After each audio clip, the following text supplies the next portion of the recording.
da Argentina, que está muito polêmica, né? As eleições na Argentina estão bastante polarizadas, só que num tripé, né? Que normalmente a Argentina tem uma dualidade, né?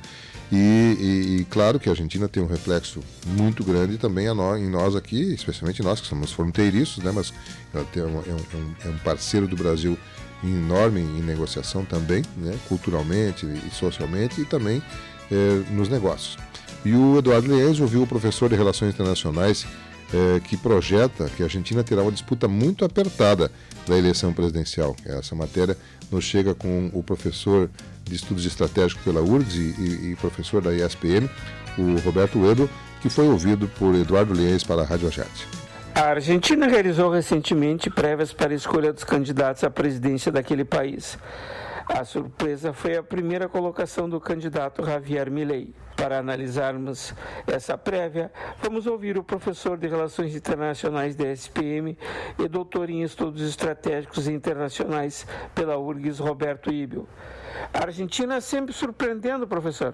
Exatamente, Eduardo. Sempre surpreendendo, no mínimo há 4 décadas, né? E esse resultado agora, ele surpreende, mas ele não é algo que era inesperado, né? A vitória do Javier Milei e da extrema-direita na Argentina era algo que já vinha se desenhando, pelo menos, desde as últimas eleições, né? E principalmente com um certo fracasso, digamos assim, do governo do peronista Alberto Fernandes em contornar os problemas econômicos que já são, né, crônicos da nossa vizinha Argentina. Agora teremos a eleição em primeiro turno. Exatamente, teremos agora a eleição no primeiro turno, as PASO, né, que são as primárias obrigatórias na Argentina. Elas servem para a definição dos candidatos das coalizões políticas, né, dos partidos. E agora as eleições que ocorrerão em outubro, de fato, são as eleições oficiais, digamos assim, né? E aí nós vamos ter o Javier Milei pela Libertad Avança, que é partido de extrema-direita. No campo da direita tradicional argentina, o nome de Patrícia Bullrich, né, que é do partido do ex-presidente Maurício Macri. E pelo peronismo nós vamos ter o candidato Sérgio Massa, né, que representa então essa ala também chamada de kirchnerismo, né, do Partido Peronista, com o qual faz parte a ex-presidente e atual vice-presidente Cristina Kirchner e também o próprio presidente atual da Argentina, Alberto Fernandes. Teremos outros candidatos também de menor expressão, como Juan Schiaretti, né, também candidatos de esquerda, como Miriam Bregman e outros vários candidatos, né, são cerca de 20 candidatos no total na Argentina que vão disputar o primeiro turno, mas de fato a disputa vai ser entre esses 3 nomes: Javier Milei, Patrícia Bullrich e Sérgio Massa. O certo é que teremos segundo turno na Argentina. Muito provavelmente, Eduardo. A grande incógnita a certeza é que nós vamos ter um segundo turno. A incógnita é quem irá para o segundo turno. Se será Patrícia Bullrich ou se será Sérgio Massa, né? E aí nós temos diferentes cenários que se desenham para este segundo turno. Por exemplo, Javier Milei é quase certo que irá, né? E se for, por exemplo, a candidata do macrismo, certamente terá uma conversão de votos peronistas para essa candidata, né?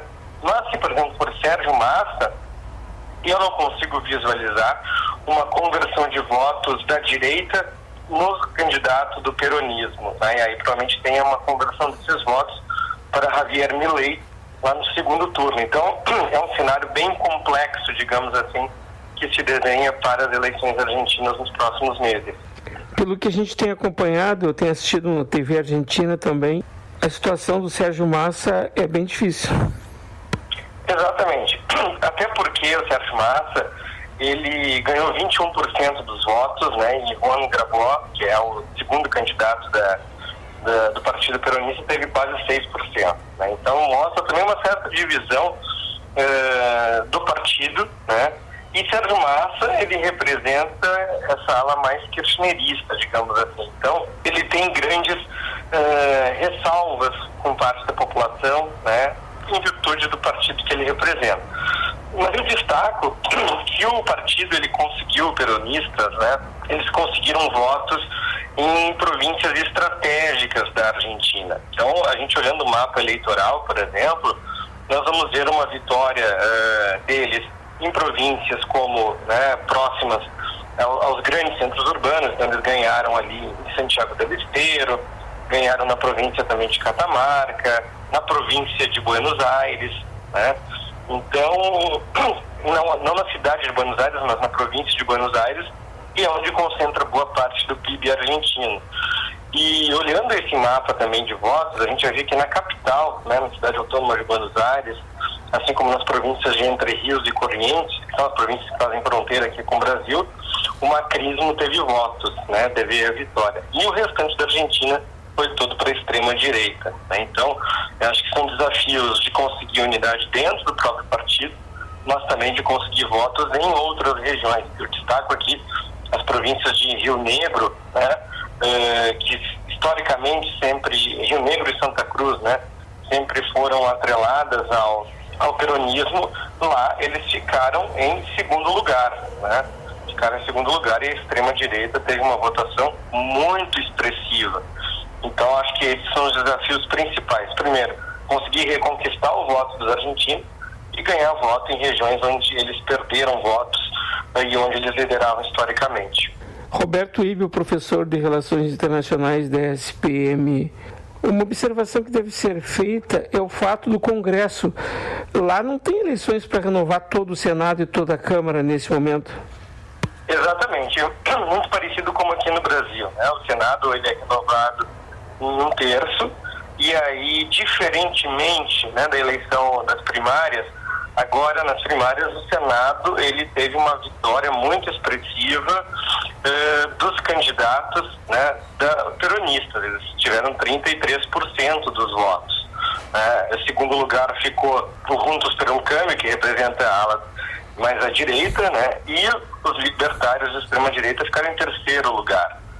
A mesma coisa na Câmara dos Deputados, tem uma inversão de votos. Então, vai ser interessante que ganhe quem ganhar as eleições presidenciais agora no final do ano, vai ter que lidar com um Congresso muito dividido, muito polarizado, de certa maneira que aconteceu aqui no Brasil.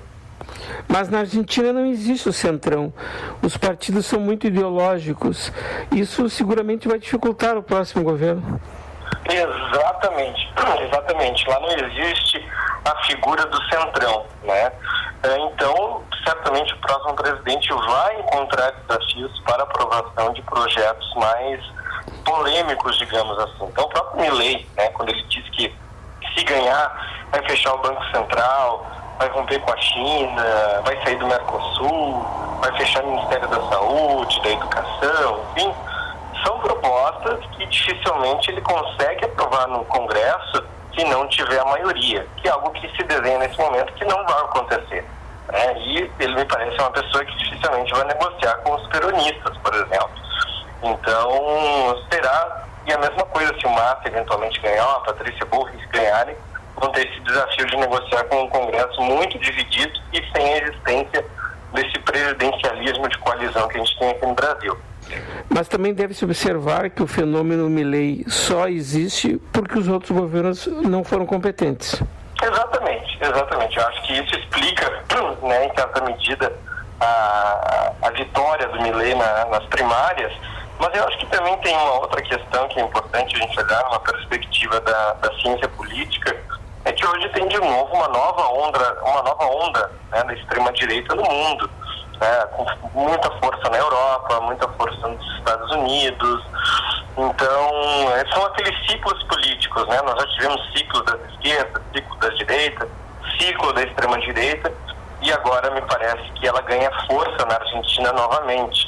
Então, acho que são essas duas razões: um fracasso dos governos anteriores, mas também uma ascensão a nível global dos partidos de extrema-direita.